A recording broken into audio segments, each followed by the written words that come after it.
Happy Friday, everybody, and welcome back. My name is Teresa, but my rebirthing name is Acacia, and my tribal name is Shuwande. You can call me either one. Go ahead and get your cup of tea. I have mine. I have an Acacia blend for vitality, and it's a custom blend. It's not on my website. I typically blend those for people who have low energy or low chi. And I'm feeling like my chi is a little low today. I have my element of fire right here, and I am working with the amber scent. And I'm using amber because I'm in rare form today. So amber has a soft smell, and it helps me go into my softer side. Two things I want to talk about today. If the video cuts off, it will be on YouTube. I know I don't promote my YouTube channel. It's because I do absolutely nothing with it. I don't even make the thumbnails cute. I just kind of post and go.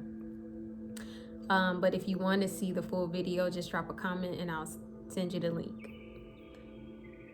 Two things I want to talk about today. I want to talk about the etheric side of depression, and I want to talk about the shadow side of Venus and how Venus get what she wants.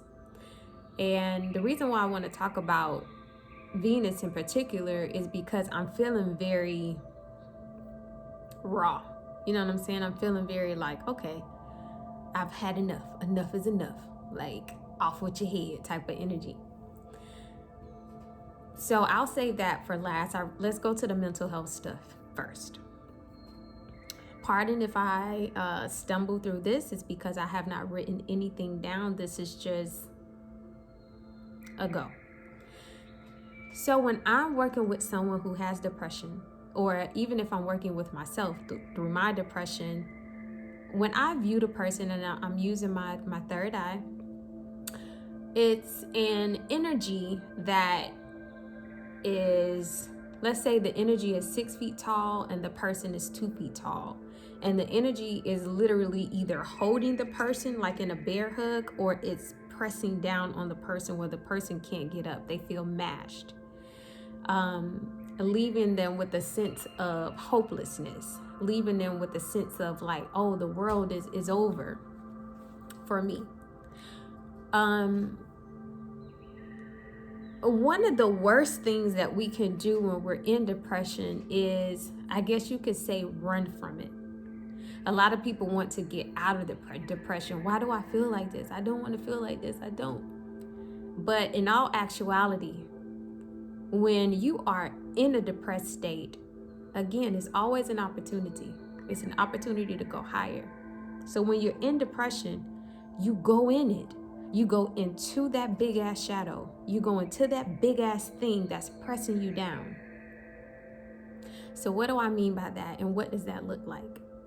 So for me, myself, if I'm being depressed, if something is holding me down and I can't escape myself, I can't escape my thoughts, I can't escape my feelings, and I want to go into it, what I do,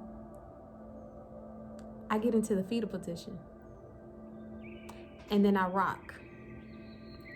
So I'm holding myself and I'm rocking back and forth. And that rocking creates another etheric beam from my nervous system. So the rocking stimulates my nervous system, right? But we all know we're multidimensional. So on that same dimension as that shadow, I am creating another being to combat the shadow. I am not the other being. It's an extension of my nervous system. So here I am getting mashed between these two energies, shadow, nervous system, mashing, right?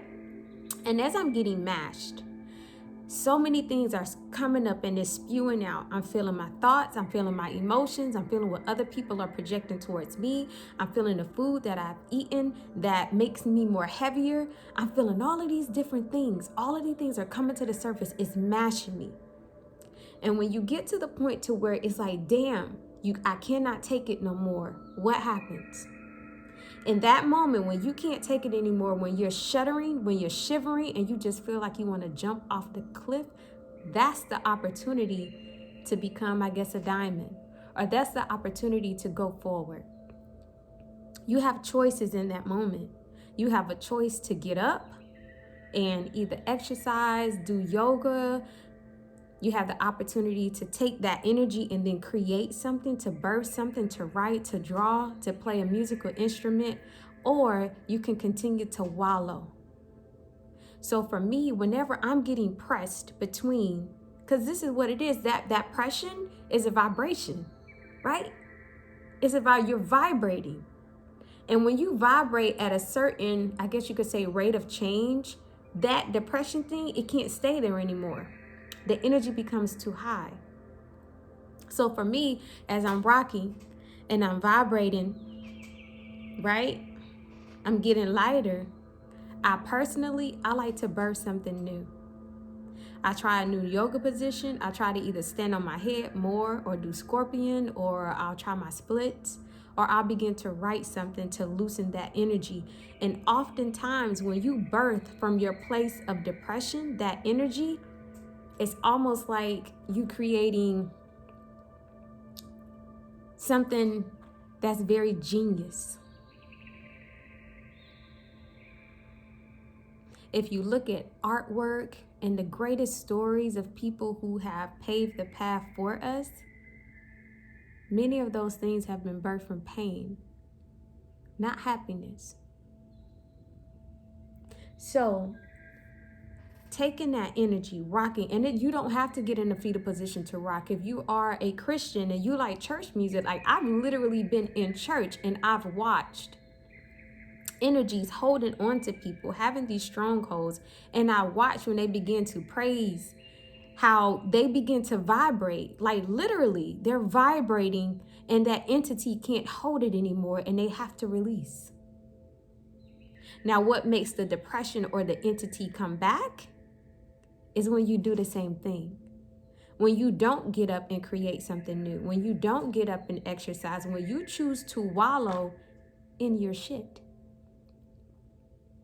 When you choose to lay there and eat your cookies and eat your crackers. And I'm not judging, because sometimes I do that too. Sometimes I don't have the energy to get up and create something new. Sometimes I need to be a little more depressed before I can rebirth. So that's what it looks like energetically. And it's no hocus pocus, it's no magic, it's nothing that you have to do other than cultivate your will and your drive through motion. Rocking, because that's a soothing. And while I'm rocking, some people may pray. I'm a sovereign being, so I talk to myself. I'm like, come on, Reese, get up, Reese. Reese, get the fuck up. You got the ball. Come on, do not fumble. Do not let this thing intercept. No, get up, Reese, get up. And if I'm being too negative, I'm like, shut up, Reese.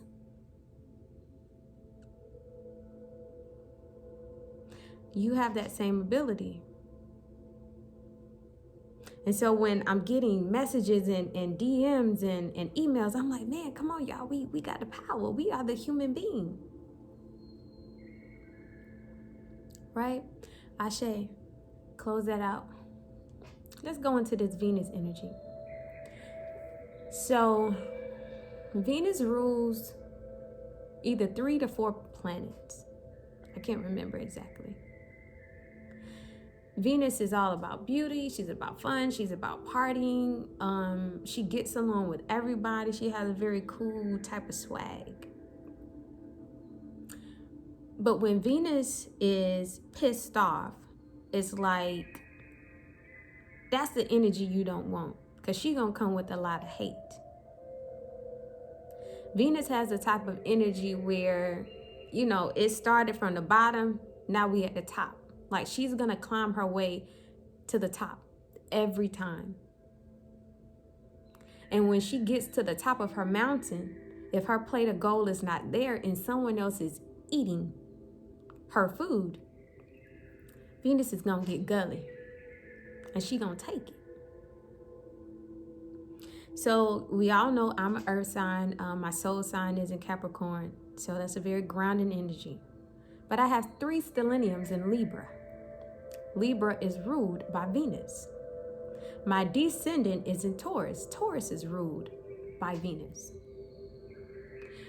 So I've done a lot of work, internal work, to where when I look in the mirror sometimes, I don't even recognize who I am from the person that I was 10 years ago. And so I've done a substantial amount of work, and I'm feeling like, hey, where's my plate? And I don't necessarily mean where my money, I mean, where's my peace? Where's my stability? Where's my bliss? Who's taking my plate from me? Right? So here I am. I'm all in my Venus energy. We got the full moon coming or whatever. And I'm at the end of this cycle, and I've done so much work, and somebody else is eating my food. I don't like that. And I'm not saying this to talk about myself. I'm saying this to say that we all have Venus energy. And sometimes when you climb the ladder and someone else is eating your food, you need to look around and find out who it is and go get it. And so here I am. I'm at the top of this ladder, not the top of my goals. I'm at the top of this ladder, and my plate is empty. And I'm looking around like, who has my food, or who has the power to give me my meal? And so I'm at the top of this mountain.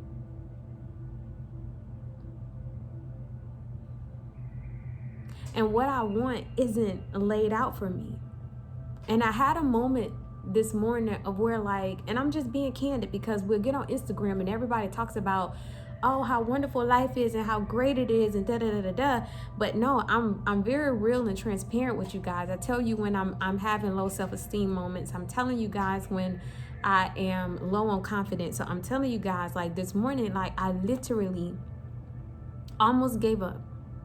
I'm talking to my son, I'm snotting, I'm crying. I'm like, I've done too much work for me to be hungry. And if my hunger is peace, or if my hunger is whatever my hunger is, I don't want to get into details about what I'm hungry for, because that's a little personal. But I'm at the top of this ladder and I'm hungry. So then a different energy comes in that we all need, and it's called viciousness. Sometimes you have to get vicious about what you want, and you have to go at it even harder. And for me, sometimes, like, I don't like to go into that vicious energy, because I'm all smiles and like, yay, ha ha ha. You know, I want everyone to feel good when they walk away from me, but I'm at a point to where, like, dude, I'm about to take what's mine.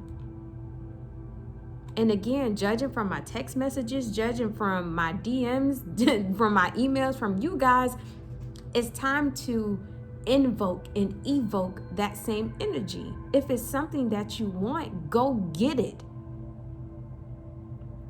Remove the mental constraints and go get it. And if someone has it, snatch it. It's yours. You work for it. That way, if it ain't yours and you go take it, be ready for the repercussions.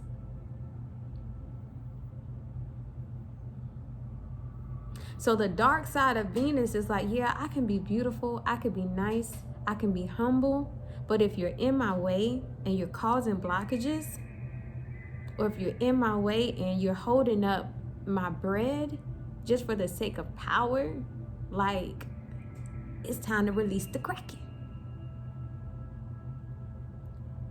And that's to all of my Homo sapiens. It's time to release the Kraken. What are we waiting for? Go get it. It's laid out for you. It's laid out for us. It's our birthright. Rewrite your Akashic records. Because that's what I'm in the process of rewriting these Akashic records. I'm like, hey, wait a minute, hold on. Who said this was supposed to be here for me? Where's my Sharpie? I'm about to rewrite this shit. And we have the power to do that if we've done the work. If we've done the work. If you haven't done the work, then please sit down. Let society continue to write your scripts. But I've done the work. So, I hope you guys got something out of that. I'm at 15 minutes, 30 seconds, so I'm going to close it out. Ashe, happy Friday.